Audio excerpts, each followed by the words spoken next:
Bonjour et bienvenue dans Real Economy. Nous sommes à Vienne pour recueillir les témoignages de réfugiés ukrainiens qui recherchent un travail. Les Ukrainiens qui ont fui la guerre provoquée par la Russie ont le droit de vivre et de travailler dans l'UE pendant une période pouvant aller jusqu'à 3 ans. Mais est-il réellement facile de trouver un emploi? Et que représente cet afflux de réfugiés pour la main-d'œuvre et l'économie européenne? Dans un instant, écoutons le témoignage de 2 femmes, mais d'abord un point sur l'accès au marché du travail. Depuis le début de la guerre en Ukraine, plus de 7 millions d'Ukrainiens ont fui leur pays, mais on estime que 2 millions d'entre eux sont rentrés chez eux. La plupart sont des femmes avec des enfants. Ils ont le droit de vivre et de travailler au sein de l'UE pour une période pouvant aller jusqu'à 3 ans. Mais les réfugiés rencontrent d'importantes difficultés dans la recherche d'un emploi. Ils ne parlent pas toujours forcément la langue, ils doivent s'occuper de leurs enfants, leurs qualifications ne sont pas toujours reconnues et ils peuvent souffrir de graves traumatismes liés à la guerre. Pour les aider, l'Union européenne propose des cours et des formations de langue ainsi que des guides en ukrainien sur les modalités d'accès au marché du travail. L'UE aide également les employeurs européens à comprendre et à reconnaître leurs qualifications et à traduire en ukrainien le système Europass qui permet aux utilisateurs de créer un CV utilisable dans toute l'Europe. L'Union s'apprête aussi à lancer le réservoir de talents européens, première plateforme qui permet de faire correspondre les compétences des réfugiés ukrainiens aux offres d'emploi. Pour comprendre l'application concrète de ces outils, Fanny Goret s'est rendue en Autriche. En Autriche, un peu plus de 40 000 réfugiés ukrainiens ont fait le choix de rester avec leurs enfants dans le pays. Un permis de résidence temporaire leur permet de vivre et de travailler sur le territoire. Quelles sont les opportunités professionnelles pour ces personnes dont la majorité sont des femmes avec enfants et comment s'organise le pays pour les aider? Je pars à la rencontre de 2 réfugiées ukrainiennes qui me racontent leur parcours. Direction le sud du pays, dans la région de Carinthia, visitée pour ses paysages. Dans cet hôtel travaille Natalia. En Ukraine, elle était esthéticienne. Arrivée dans un centre pour réfugiés, les dirigeants de l'hôtel lui ont offert un hébergement et un travail. J'aime vraiment travailler ici. Nous avons signé un contrat jusqu'en septembre, puis je verrai en fonction de la situation en Ukraine. En Autriche, le secteur du tourisme est dynamique. Depuis 2019, le nombre de postes vacants dans l'hôtellerie et la gastronomie a doublé. Beaucoup d'employeurs ne trouvent pas de personnel. C'est aussi le cas pour cet hôtel. Pour Alexandra, il était naturel de proposer les chambres et postes vacants à des réfugiés ukrainiens pour la saison d'été. Il y a maintenant entre 60 et 70 personnes qui vivent ici. Et 29 d'entre elles travaillent pour nous dans différents domaines. Dans la cuisine, au restaurant, au service d'entretien du bâtiment et à la garde des enfants. Cela se passe plutôt bien. Bien sûr, il y a la barrière de la langue, mais nous sommes capables de la gérer.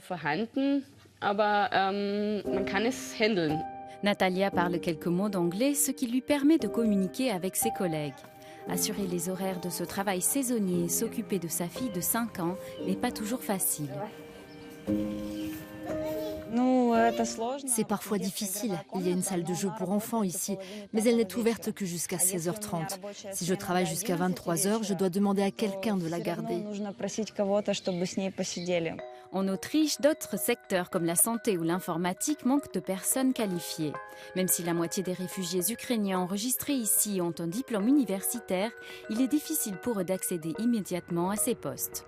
De retour à Vienne, je rejoins Gana, mère de 2 enfants et professeure d'allemand.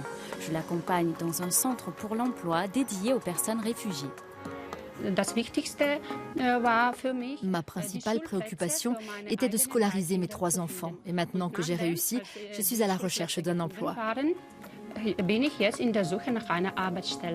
Gana aimerait travailler comme professeur d'allemand pour aider d'autres réfugiés qui ne parlent pas la langue, mais ici son diplôme n'est pas reconnu.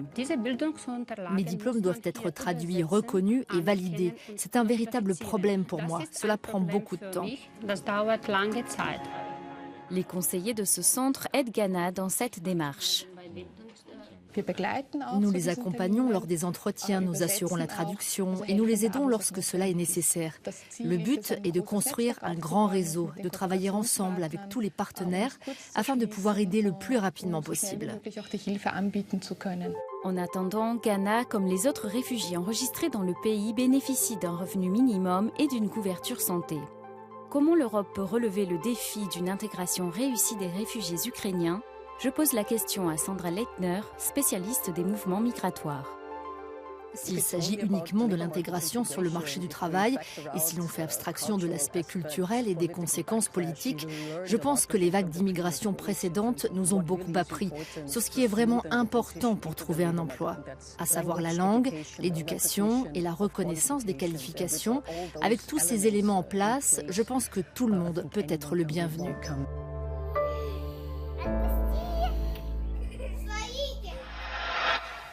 Pour en savoir plus, je vais m'entretenir avec le président du Réseau européen des services publics de l'emploi, Johannes Kopf, qui est basé à Vienne.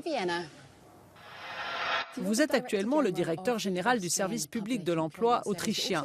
Vous êtes également à la tête du réseau européen. Comment gérez-vous cet afflux de réfugiés ukrainiens au niveau européen ? Le sujet a été abordé quelques jours seulement après le début de cette terrible guerre, lorsque nos collègues polonais ont formé le réseau pour que les premiers Ukrainiens qui arrivaient puissent trouver de l'aide. Et cela a conduit à une grande vague de solidarité au sein des services publics de l'emploi dans toute l'Europe.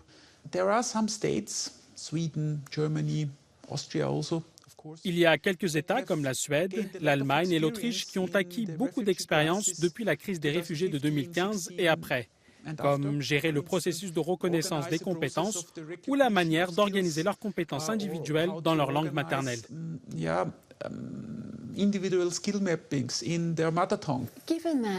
Étant donné que l'on ne sait pas combien de temps cette guerre va durer et que certains Ukrainiens veulent rentrer chez eux, dans ce contexte, comment peut-on les intégrer dans le marché du travail en Europe ?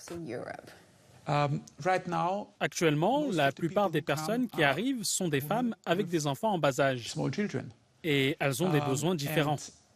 Mais l'un des plus importants, c'est la garde d'enfants. C'est pourquoi l'Autriche doit prévoir suffisamment de places dans les écoles et garderies. Et l'étape suivante est leur intégration dans le marché du travail. Bien sûr, il y a des postes vacants et des entreprises qui cherchent vraiment du personnel qualifié et qui ont maintenant vraiment de l'espoir de trouver, par exemple, des experts en informatique venant d'Ukraine.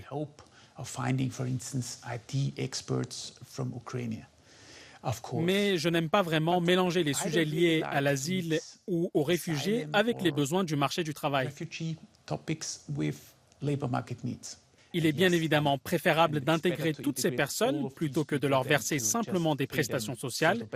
Mais avant toute chose, il ne faut pas oublier que c'est une question d'ordre humanitaire.